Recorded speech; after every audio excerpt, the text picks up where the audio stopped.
और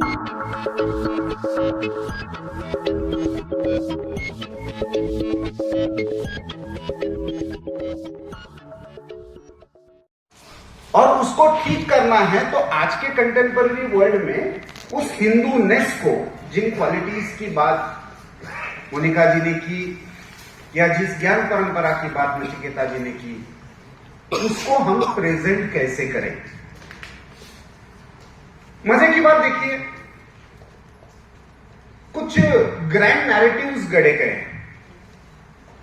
एकेडमिकली मैं मानता हूं कि हिंदू स्टडीज या हिंदू धर्म अध्ययन केंद्र को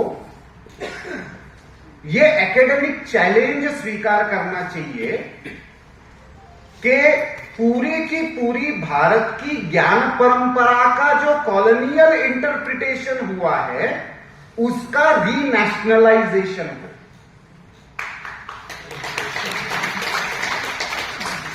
और वो चैलेंज स्वीकारना है तो हमको ये ग्रैंड नैरेटिव्स क्या बने हैं कॉलोनियल पीरियड में उसको समझना चाहिए। और ये एक्सीडेंटली नहीं बने हैं। जिस कल्चरल कंटिन्यूअम की हम बात कर रहे हैं उस कल्चरल कंटिन्यूअम को समझने वाले विदेश से आने वाले आक्रांताओं में पहले समझदार कोई थे तो वो ब्रिटिश थे, क्योंकि उससे पहले वाले सारे लोगों ने आक्रमण करके देख लिया, उन्होंने हमको फिजिकली समाप्त करने का प्रयास किया। ब्रिटिश अकेले ऐसे हुए जिन्होंने हमारा ही अध्ययन किया, हमको ही रीइंटरप्रेट किया और हमको मानसिक और बौद्धिक दृष्टि से गुलाम बनाया। नहीं तो आज हम ऐसे नहीं बैठते। मैं चर्च के पादरी की तरह नहीं खड़ा होता और आप एक दूसरे को पीठ दिखाकर नहीं बैठते। हम बैठे हैं और इसमें हमको कुछ अलग नहीं लगता है। यही दिखाता है कि हम आज भी कितने गुलाम हैं। ये तो भारत की परंपरा में तो हर जगह पे अर्धमंडलाकार या पूर्ण मंडलाकार बैठने की परंपरा, एक दूसरे का मुंह दिखे, एक दूसरे के एक्सप्रेशन दिखे तभी अध्ययन संभव है। पीठ दिखाकर कैसे संभव है। हम आजकल इसको क्या कहते हैं, क्लासरूम सीटिंग। नॉनसेंस।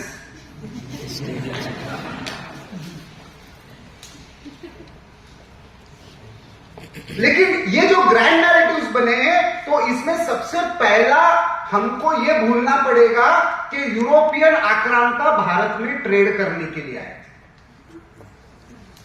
कोई ट्रेड वेड करने के लिए नहीं आता। ट्रेड करने के लिए साथ में हथियार लेकर और मिशनरीज को लेकर नहीं आते। मैं नहीं कह रहा हूं, वास्को दा गामा कह रहा है। अपनी डायरी में लिख रहा है, पोप के आदेश पर, मेरे राजा ने दी हुई चार्टर के बेसिस पर मैं इतने मिशनरीज को लेकर, इतने हथियार लेकर एक क्रिश्चियन राजा की खोज में मैं भारत पहुंचा हूं। ये खुद वो लिखता है। हम मान के चले वास्को दा गामा व्यापार करने के लिए आया था। लेकिन मैं उस कॉलोनाइजेशन के इसमें उन्होंने कैसे किया इसमें नहीं जाऊंगा। इसको निपटना कैसे है क्योंकि समय कम है। 5 ग्रैंड नैरेटिव्स है आज जो पूरे विश्व की वैश्विक वैचारिक जगत को, वो 5 ग्रैंड नैरेटिव जो है वो डिफाइन करते हैं।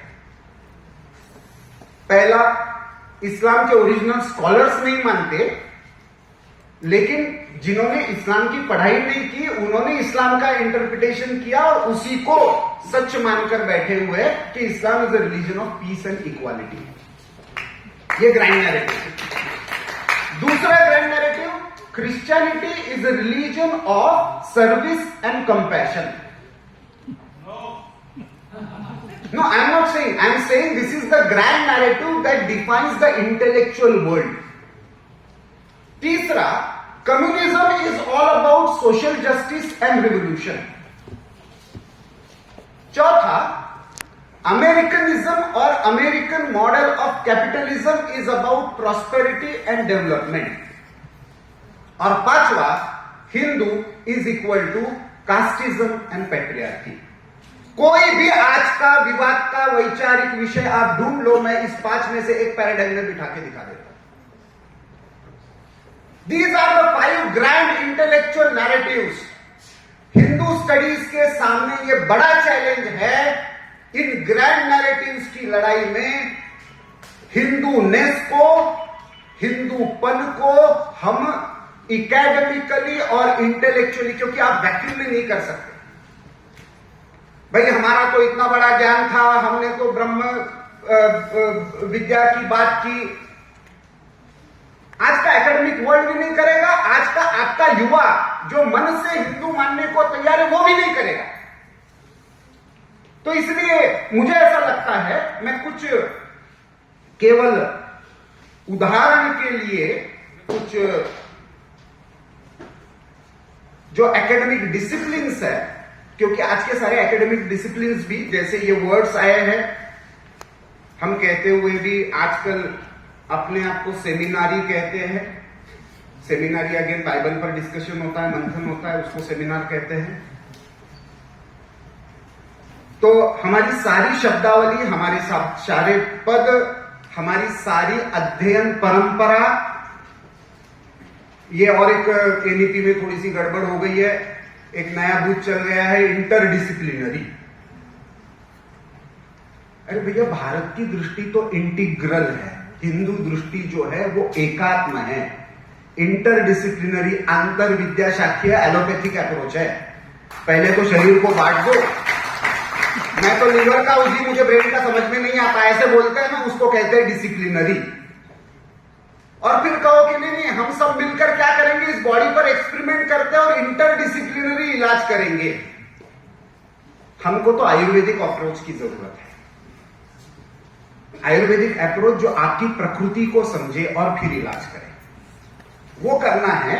तो मुझे लगता है कि जो पहली बात तो हिंदू यानी कास्टिस्ट बेस्ड ऑन इनइक्वालिटीज, इस फंडामेंटल को चैलेंज के रूप में स्वीकार करने की आवश्यकता है, क्योंकि ये पहली ऐसी विचार परंपरा है। दोष आए होंगे समाज में कोई, लेकिन मूल दर्शन के आधार पर वो क्यों आए उसका भी परिमार्जन करने की आवश्यकता है। लेकिन मूल विचार के आधार पर, जैसे अभी नचिकेता जी ने बताया कि अमृतस्य पुत्रः वयम, या मोनिका जी ने जैसे बताया कि अयम आत्मा ब्रह्म भी है, तत्वमसि भी है, सब में एक ही चेतन तत्व देखने वाली विश्व की एकमेव ऐसा दर्शन है, और इसीलिए मूलभूत अस्तित्व की समानता इसमें दर्शन में ही निहित है। यहां पे तो बहुत प्रयास करने पड़े, प्लीज समझिए, युवाओं के लिए खास करके। रूसो भी कहता है तो मैन इज बॉर्न फ्री कहता है।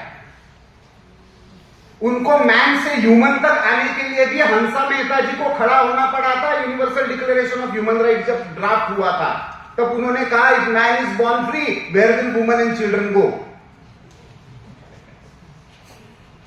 तब वो मैन का ह्यूमन हुआ। आज वो ह्यूमन राइट्स पर हमको लेक्चर देते हैं। अब मैं उसके आगे जाकर कहता हूं कि भैया आप तो अभी तक ह्यूमन पर ही रुके हुए हो। ह्यूमन सेंट्रिक हो, एंथ्रोपोसेंट्रिक हो तो आप यूनिवर्सल नहीं हो सकते। आपको आपके राइट्स को यूनिवर्सल कहना है तो आपको हिंदू दर्शन पर ही आना पड़ेगा। ये चैलेंज है।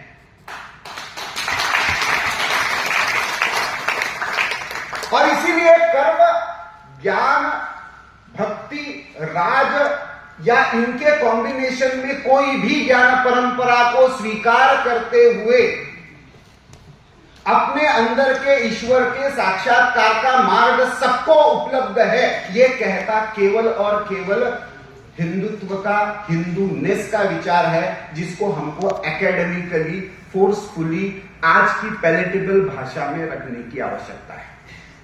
वैसे ही साइंस, ब्रिटिशों ने ये बहुत बड़ा ये गढ़ के गया, हम भी बहुत बार उस झांसे में आ जाते हैं। There was no scientific temper, there was no science. Decoding the laws of nature with material and spiritual experiments is the edifice of Hinduness. उन नियमों को समझना और उसके अनुसार अपने जीवन को ढालना। उन्होंने साइंस का अर्थ क्या रखा? ह्यूमन रैशनैलिटी और एक्सपेरिमेंट्स के आधार पर इस प्रकृति पर विजय पाना, इसको उन्होंने साइंस का। जो दिखता है, जो अनुभव के आधार पर आता है, जिसके आधार पर हम इस प्रकृति को वश कर सकते हैं, इस एंजॉयमेंट के लिए, वो भी बाइबल से ही आता है कि ultimately this is for the enjoyment. और इसलिए वो कभी भी प्रो एनवायरमेंट नहीं हो सकता, वो एक्सप्लॉयटेटिव ही होगा। तो इस कारण से इस हमारा साइंटिफिक अप्रोच की विशेषता क्या है? तो हमने मैन वर्सेस नेचर नहीं माना, मैन वर्सेस वुमन नहीं माना, हमने मटेरियल वर्सेस स्पिरिचुअल नहीं माना, हमने वर्ल्ड को बाइनरीज में देखा ही नहीं। और इसीलिए इस परंपरा की सबसे बड़ी विशेषता के रूप में यदि कोई थियरी डेवलप करनी है और हिंदू स्टडीज के माध्यम से करनी है, तो मैं मानता हूं कि हर सभ्यता की, हर संस्कृति की अपनी एक यूएसपी होती है। हर डिसिप्लिन के बारे में मैं कह सकता हूं कि कौन कौन सी टर्मिनोलॉजीज पर और कौन कौन सी थियरीज पर हमको काम करना चाहिए और हिंदू री इंटरप्रिटेशन आज के संदर्भ में करने की आवश्यकता है। लेकिन मैं एक ही संकल्पना पर फोकस करके अपनी बात को समाप्त करूंगा। मुझे लगता है कि हमको सबसे मूल में यदि कुछ काम करना है तो हमारी यूएसपी को हमको ठीक से पैकेजिंग करके बेचना है। क्या है हमारी यूएसपी? तो फ्रेंच रिवॉल्यूशन के समय से उन्होंने लिबर्टी, इक्वालिटी, फ्रेटर्निटी का नारा दिया। यूरोपियंस और पूरे यूरोप ने फिर 1 पर्सन 1 वोट पॉलिटिकल डेमोक्रेसी को अपने आप को प्रोजेक्ट किया। अमेरिका ने उसको आगे लेकर गए, इकोनॉमिक डेमोक्रेसी उन्होंने कहा। Every person has a right to choose his or her own profession. इसको अमेरिकन ड्रीम, अमेरिकन एक्सेप्शनलिज्म को उन्होंने अपना यूएसपी बनाया। भारत का यूएसपी क्या है? भारत अकेली ऐसी भूमि है जिसने हजारों वर्षों से स्पिरिचुअल डेमोक्रेसी प्रैक्टिस की है और प्रीच की है। अकेली ऐसी सभ्यता है जिसने अपने आप को, हर एक को ईश्वर चुनने का अधिकार दिया है, ईश्वर ढूंढने का अधिकार दिया है, ईश्वर के पास पहुंचने का अधिकार दिया है, ईश्वर के अस्तित्व को नकारने का अधिकार दिया है, जीवित को भी ईश्वर मानने का अधिकार दिया है, अपने आप को भी ईश्वर घोषित करने का अधिकार दिया है। और इसमें से कुछ भी करते हो तो आप हिंदू नहीं हो, ये कोई कह नहीं सकता है।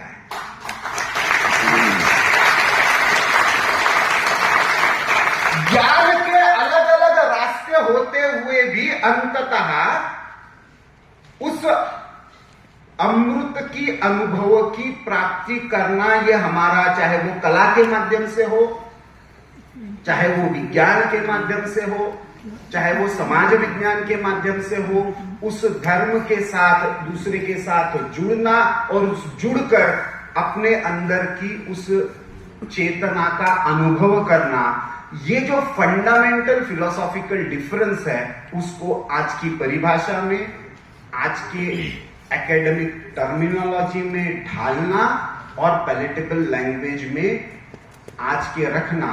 क्योंकि जो प्रस्थापित शब्दावली होती है उससे इतर जाकर आप डिस्कोर्स को चेंज नहीं कर सकते। आपकी प्रस्थापित करने के लिए भी आज की शब्दावली को आपको डिस्क्रेडिट करना पड़ता है। तो मुझे लगता है कि हिंदू स्टडीज का कोर्स ये अपने आप में इसीलिए चैलेंजिंग है क्योंकि ये इंटरडिसिप्लिनरी नहीं है, ये इंटीग्रल अप्रोच ज्ञान की तरफ देखने का है। इस इंटीग्रल अप्रोच के साथ हम भारत की ज्ञान परंपरा को आज के संदर्भ में कंटेम्पररी चैलेंजेस को फेस करने के लिए, क्योंकि विश्व ही अपेक्षा कर रहा है, जब आतंकवाद बढ़ रहा है, जब धार्मिक कट्टरता बढ़ रही है, पर्यावरण का ह्रास हो रहा है, ऐसे में यदि कोई उत्तर दे सकता है तो यही सभ्यता दे सकती है। ये विश्व को विश्वास है, हमको भी धीरे धीरे होने लगा है। अभी भी एकेडमिक और इंटेलेक्चुअल जगत को पूरी तरह से ये विश्वास नहीं है। वो विश्वास पैदा करना ये हिंदू स्टडीज का मूल काम है। इस मंथन के माध्यम से उसमें हम 2 कदम और आगे बढ़ेंगे, ऐसा विश्वास व्यक्त करता हूं अपनी मन को।